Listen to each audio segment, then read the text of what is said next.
नमस्कार मित्रगणों, सहारा के निवेशकों को पैसा क्यों नहीं मिल पा रहा है? सहारा के निवेशकों को कब पैसा मिलेगा? गृह मंत्री अमित शाह ने जो वादे किए थे, दावे किए थे, अलग अलग सोसाइटी मंत्री नेता भाषण से लेकर लोकसभा, संसद, राज्यसभा, हर जगह के भाषणबाजी के से अलग जमीनी हकीकत में वाकई में निवेशकों को कब पूरा पैसा मिलेगा? निवेशकों को एक एक पैसा मिलने की बात की गई थी, यहाँ पर कब, कैसे और क्यों पैसा नहीं मिल पा रहा है? समस्याएं कहाँ पर हैं? आखिर किसकी रणनीति में दिक्कतें हैं? गृह मंत्री अमित शाह से लेकर अलग अलग मंत्रियों के भाषणों से अलग जमीनी रूप से लगातार आंदोलन होने के बावजूद, विरोध होने के बावजूद, पीड़ितों द्वारा बार बार अपने परेशानियों के जिक्र करने के बावजूद आखिर पैसा क्यों नहीं मिल पा रहा है? कमियां कहाँ है? सुप्रीम कोर्ट ने आदेश दिया था कि 5,000 करोड़ सीआरसी को पिनाकी मोहंती वाले केस के बाद दिया, उसके बाद उसे पैसा आम निवेशकों को दिलाना था, लेकिन सीआरसी पोर्टल भी अधर में फंस गया। यानी अधिकतर निवेशकों का पैसा 1 करोड़ से अधिक में 2 लाख का भी पैसा नहीं सही से आ पा रहा है। और पूरे की तो बात छोड़ दिए, 10,000 वाला वही लॉलीपॉप फिर रिसबमिशन में भी खेला। और अलग अलग निवेशक जाए तो कहाँ जाए? किसी ने बेटी की शादी के लिए, किसी ने मेडिकल के लिए, तो किसी ने बच्चों की पढ़ाई के लिए जो निवेश किया था, रेहड़ी ठेली वालों से लेकर सबके स्वप्न ध्वस्त हो गए। स्वप्नों का एक ऐसा माया जाल और भ्रम जाल में फंसे लोगों को निजात कब मिलेगी? सहारा ही नहीं, एसएपीएसएल, रोजावेली समेत तमाम चिटफंड के निवेशकों को कब राहत मिलेगी? कब उनका पैसा मिलेगा? अब तो लोकसभा चुनाव खोपड़ी पर है और उसके बावजूद ये स्थिति है। सहारा सीआरसी पोर्टल के बजाय अन्य निवेशकों को कोई अन्य तरीका है, या जो भी है एक और तरीका था, अगर राज्य सरकार बजट के तहत चाहे, या फिर अलग अलग स्टेट के एक्ट के तहत, जहां चिटफंड और ऐसी अनियमित जमा और जमाओं के भुगतान को दिलाने का अधिकार है, तो उसका उपयोग करके दिला सकती थी। लेकिन राजनीति के हमाम में सब एक जैसे नजर आते हैं। जो विपक्ष में होता है वो कहता है हम सत्ता में आएंगे तो पैसा दिलाएंगे, जो सत्ता में होता है वो विपक्ष में हो जाता है। बस एक चीज है, सबकी ढपली, सबके राग एक होते हैं, हर बार वादा दावा करके सत्ता पाने के। वाकई में अगर आम निवेशकों की, आपकी, हमारी समस्याओं का इन्हें ध्यान होता, समाधान होता, तो ये पैसा देते। चुनाव है, फिर भी चुनाव में जो भी नेता पक्ष का हो या विपक्ष का, सत्ता का हो या चाहे जहां का, वो आएगा आपके द्वार, उससे पूछेगा हमारा निवेश कब मिलेगा? आखिर कब पैसा मुझे मिलेगा? कब मेरी मेहनत की कमाई का एक एक पाई पाई मुझे मिलेगा? अगर आप विपक्ष में थे, आपने हमारे पैसे के लिए कितनी आवाज उठाई? अगर सत्ता में थे तो हमें पैसा दिलाने के लिए आपने क्या ठोस कदम उठाए? आखिर क्यों? आपको लोकतंत्र में सवाल उठाने की आज़ादी है। आप अगर नहीं पूछेंगे अपने अधिकारों के लिए, अपने पैसे के लिए, तो कौन पूछेगा? रोए बिना बच्चे को भी माँ दूध नहीं पिलाती। आज के समय में जब आंदोलन को भी दबाने की स्थिति होती है, उस समय अगर आप अपनी मांग को जायज तरीके से नहीं रखेंगे तो स्थितियां वही होंगी।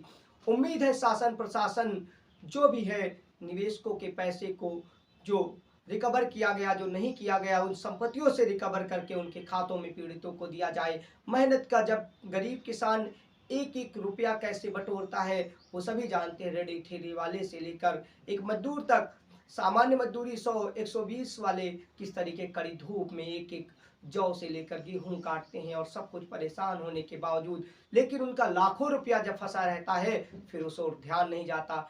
इसके बाद जब चुनाव होते हैं, फिर नेताओं की सरकारें बनाने और बिगाड़ने वाले राजनीतिक क्रम चलते रहते हैं। आखिर कब सहारा के निवेशकों को पैसा मिलेगा? हमें तो लगता है सरकारें केवल चुनावी वादे लॉलीपॉप के अतिरिक्त कुछ नजर भी नहीं आती।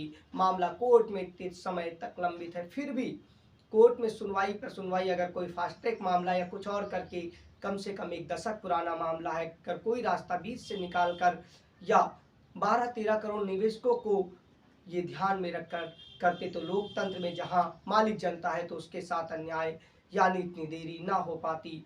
कहने का तात्पर्य है कि कोई चाहता नहीं है, कोई चाहता है तो परिस्थितियां ऐसी आ जाती हैं, स्थितियां बिगड़ जाती हैं। आम निवेशक से लेकर कार्यकर्ता, कार्यकर्ताओं से लेकर कर्मचारी तक हर जगह पर परेशान है। और उस बेरोजगारी, महंगाई, तमाम मुद्दों में हमने चुनाव में भी लोगों से विकास और चीज़ें परखने की जब कोशिश की, उसको भी आप समझ सकते हैं जमीन पर लोगों के हिस्से क्या आती है। आखिर आश्वासन और जमीनी हकीकत में बहुत बड़ा फर्क है। कब सहारा के निवेशकों को पैसा मिलेगा? अपने अधिकारों के लिए जागिए और आगे निवेशकों तक पैसा पाने के तरीके और लोगों से पैसे के लिए अपनी आवाज़ उठाने को प्रेरित करें और वीडियो को शेयर करें, लाइक करें और बताएं, ताकि अन्य आदमी भी आपकी तरह जागरूक हो। जब तक आप अपने पैसे के लिए सरकार से बार बार गुहार नहीं लगाएंगे, क्योंकि जब गुहार लगा, चीज़ें हुई, तभी तो पोर्टल आया और उसके बाद फिर से जब लोग शांत हो गए। हालांकि बीच बीच में देश की राजधानी दिल्ली में अलग अलग आंदोलन होते हैं, लेकिन कुछ राजनीति से प्रेरित तो कुछ का और अधिक खामियाजा होता है। देश की अलग अलग राजधानियों से लेकर हर लोग अपने स्तर पर विरोध जताते हैं, लेकिन जब तक हम सभी यानी कि एक नहीं होंगे, तब तक कोई चीज़ें स्थिति में नज़र नहीं आती। जल्द ही आचार संहिता लगने वाला है। आखिर वाकई में इतनी देरी कहाँ से है? क्या मंशा है? क्या वजह है? क्योंकि सहारा का पैसा जिस संस्था के पास है, उसकी संपत्तियां उससे 4 गुना बताई जाती हैं। 24,912 करोड़ रुपए सहारा सेवी खाते में है, उसमें से 5,000 करोड़ सीआरसीएस को मिला। आखिर वो भी क्यों जांच करके, अगर जांच का तरीका अलग है तो उसके डाटा रिकॉर्ड को खंगाला जाए और तरीकों को सुधार करके जल्द से जल्द पैसा दिलाया जाए। जितना संस्थानों के हाथ में पहले उतना तो दिला दो, उसके बाद दूसरी तरफ दूसरा संस्थान या अन्य तरीके से उसको भी रिकवर करिएगा। पीड़ित निवेशकों का पैसा जब मिलेगा, जिन लोगों का 10,000 आया उनको भी राहत मिली है, लेकिन नोटिफिकेशन आने से अविश्वास भी बढ़ता जा रहा है। समय जिस तरीके से बढ़ता है, उसी तरीके से लोगों के अंदर भावनाएं ओत-पोत होती हैं। लोगों के अंदर जो आशा थी, अपना पैसा लगाकर उन्होंने ऑनलाइन कराया, उसके बाद जो निराशा होती है, उसके दर्द को केवल वही जान सकता है जो उस दर्द से गुजरता है। बाकी राजनीति करने वालों की बात ही अलग है। विशाल की रिपोर्ट में हम समय समय पर आपकी आवाज़ उठाते रहते हैं। लोकसभा चुनाव में बाराबंकी के चुनाव को, मोहनलालगंज, लखनऊ और इसके बाद रायबरेली और उन्नाव के भी नतीजों के अलग चुनावी समीकरण को और जनता की राय को देखिएगा। जल्दी उसकी भी तैयारी के साथ वीडियो आपके सामने होंगे। विशाल की रिपोर्ट को पॉलिटिकल और अन्य अपडेट के लिए लाइक से सब्सक्राइब करें। जय हिंद।